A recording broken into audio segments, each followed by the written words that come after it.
They're on sea ice. Matter of fact, that's why, come to think of it, that's pressure ridge is there. It's the ocean ice that's squeezed up, probably because the wind has blown the sea ice.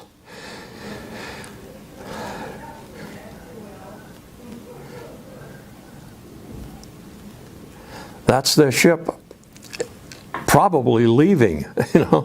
They can't stay there for the winter, so they're going to head back to the north, and then the expedition will settle in the fall, late summer and fall of 1928, when the sun comes up again because it's pitch black during the winter.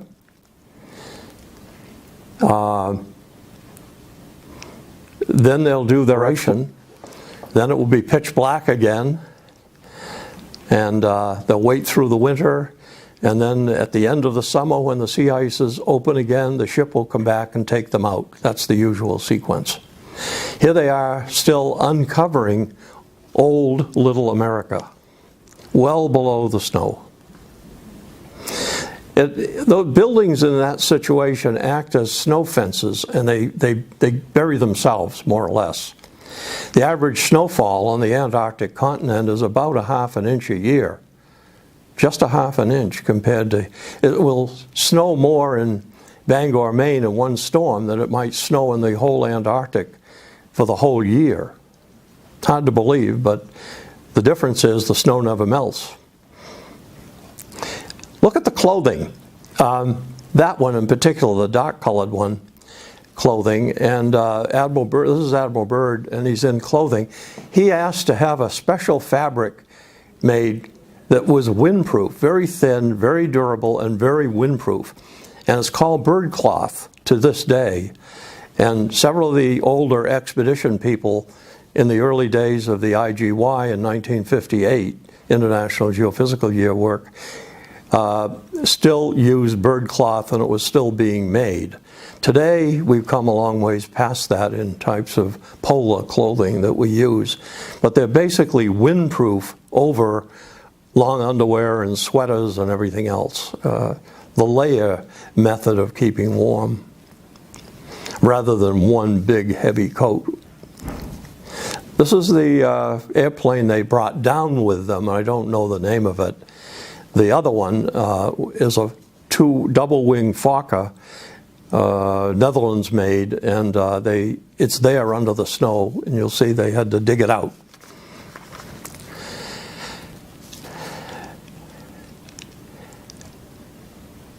The air is very cold in the Antarctic, and it's easy to get off the ground because the cold air is heavy air, and it gives you a lot of lift, but obviously they landed that the wrong way.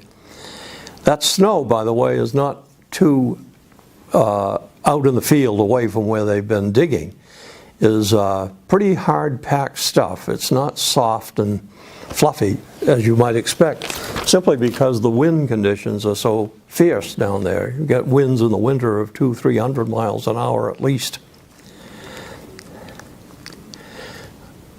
I guess this is the pilot that got banged up in that accident, although I don't know who it is.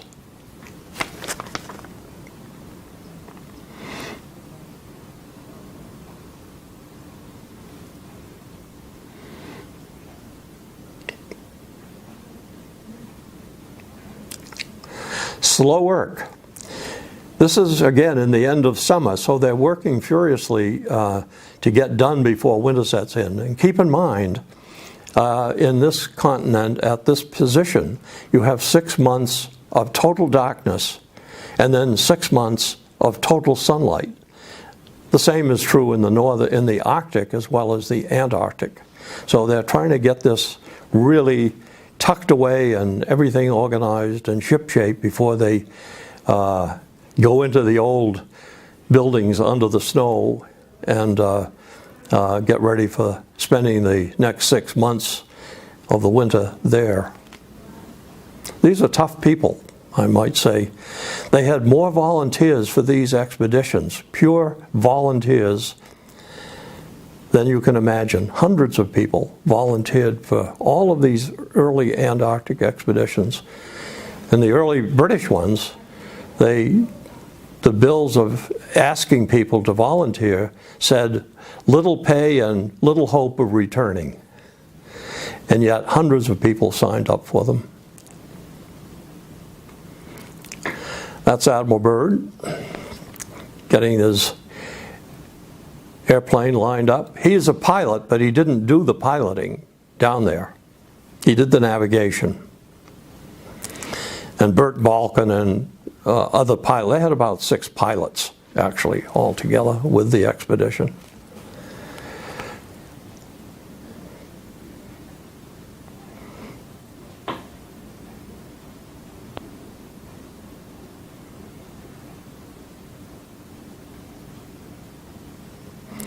They weren't going to spend the winter in those tents.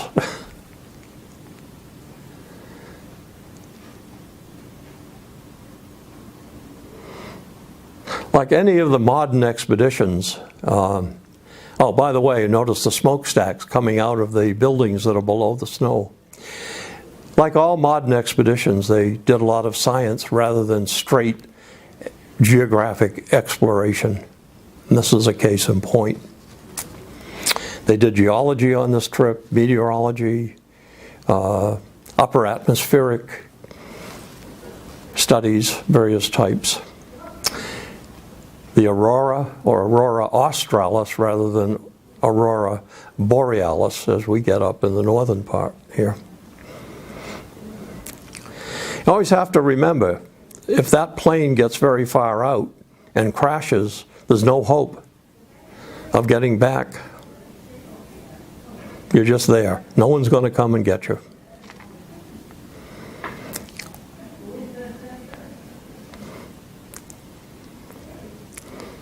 I think those are the pilots, mostly plotting flights.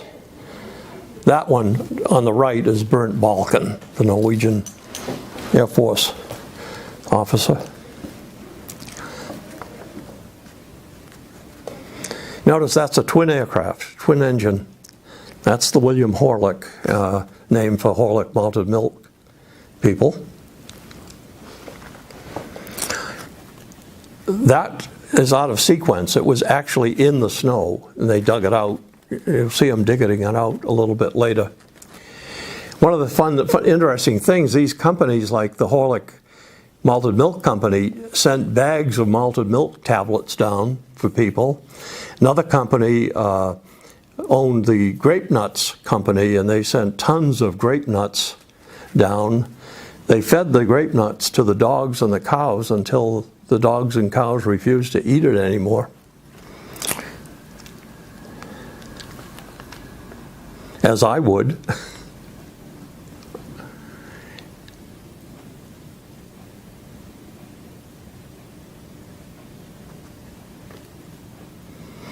They're flying along the edge of the Ross Barrier. That's a floating mass of ice. And you see the cliff. This cliff is about 200 to 300 feet high in most places. And it's floating in 3,000 feet of water. That's why we have these big tabular icebergs that break off. They're flat things the size of states.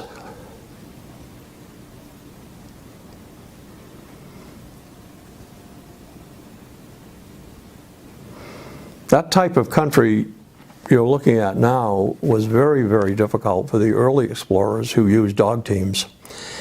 In one case of the Norwegians, but in going to the South Pole, and sleds, but the British hauled their own sleds manually over that kind of terrain for 2 months, carrying all of the food and sleeping gear and everything with them. Of course, the British died on the way back from the pole. They never made it.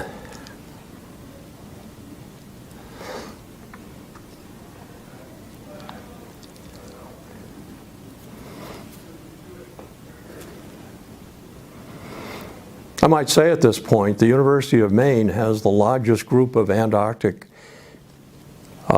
researchers in this country.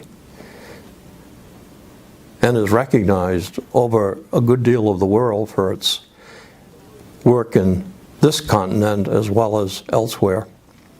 Most people don't realize that.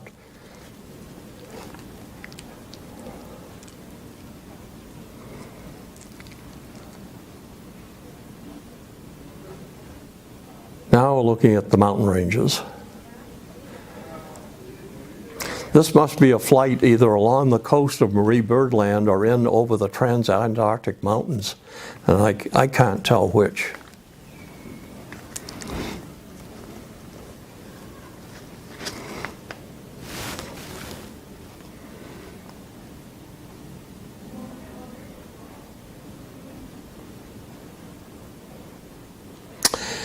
Once that sun goes down, it's down for 6 months.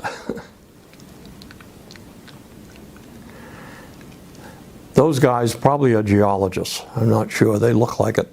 Who else would climb rocks and wonder what they are all about?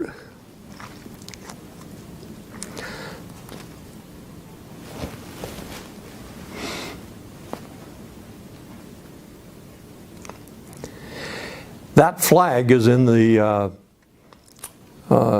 Hudson Museum, by the way. They carried those little flags, and when the expeditions got, these are not the ones that are flying, these are the ones that are walking, and they'd be out in the field for a month or two. They'd carry these little flags. This is the, by the way, the Fokker aircraft called the Jacob, the Horlick, that was left from the earlier expedition.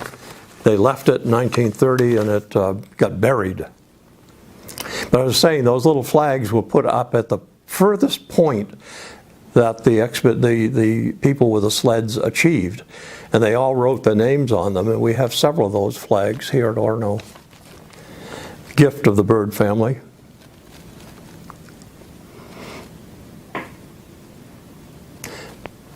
The little penguins are the common ones. They're called Adelie penguins.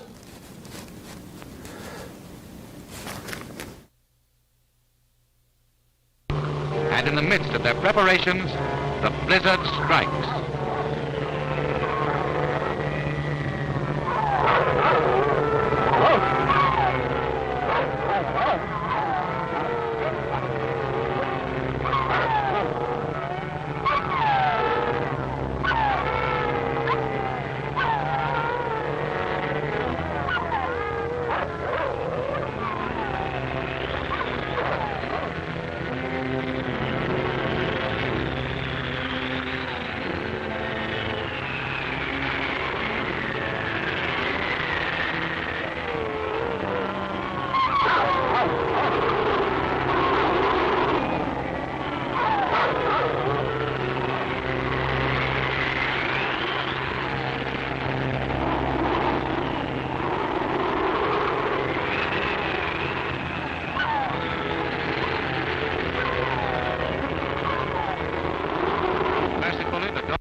I don't know where that came from. It's a mystery to me. If he could do that, why didn't they do it for the whole film? This is what happens when snow blows. It's very, very fine, penetrates crevasses and everything. Tents, sleeping bags. You think you've got troubles with Maine winters again, you know.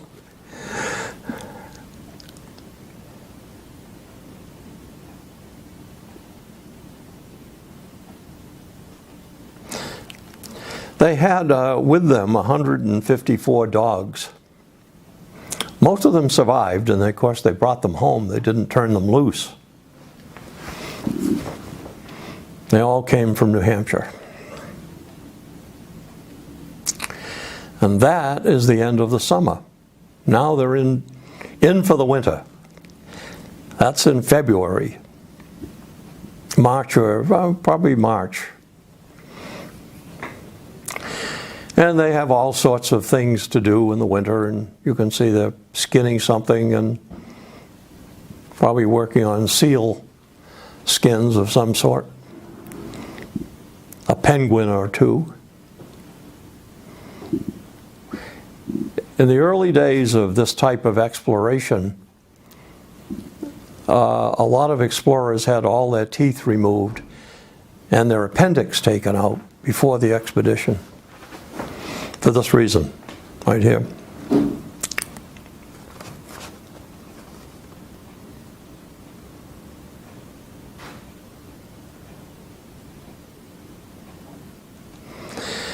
There's always fun and games.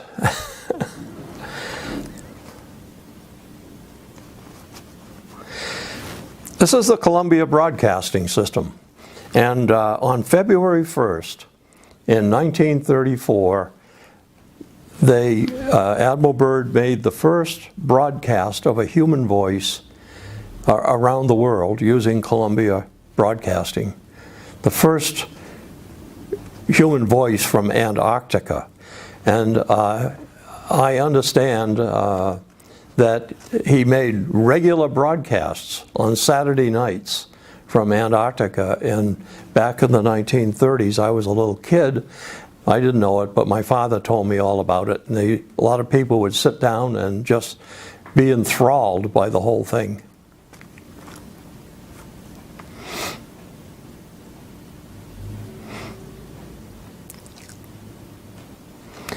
The general rule is you don't make pets out of sled dogs, but obviously they had some pets.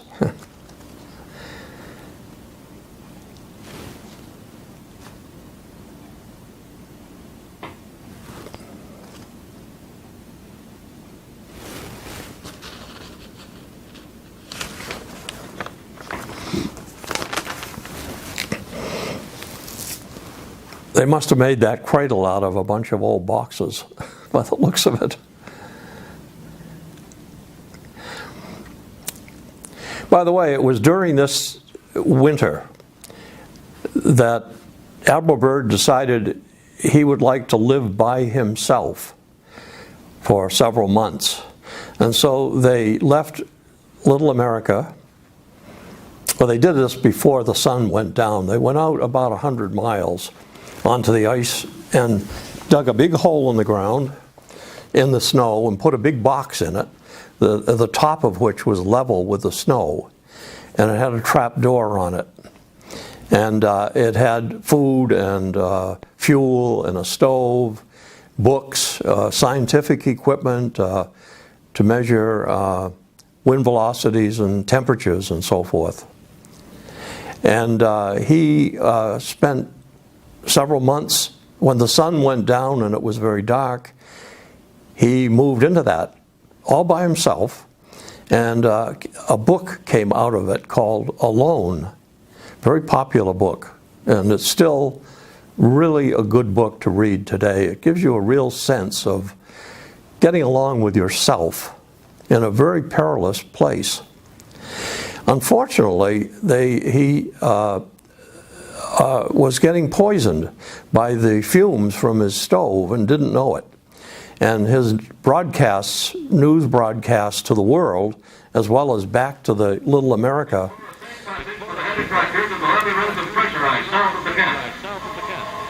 here they're going out to get him. He finally got sick.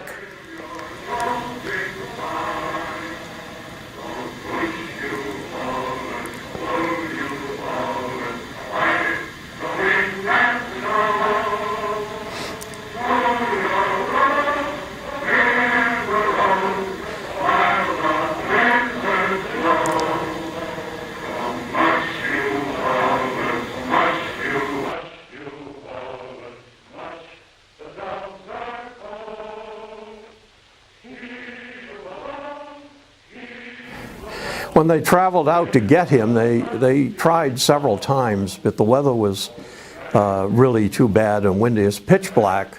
Temperatures are probably 50 below zero at least at that time.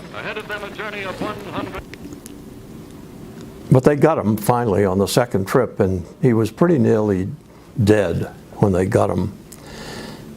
But carbon monoxide is a very insidious gas. This doesn't smell, and it will kill you. And then people, of course, are killed using small tents, small fires, and kerosene things in tents and so forth.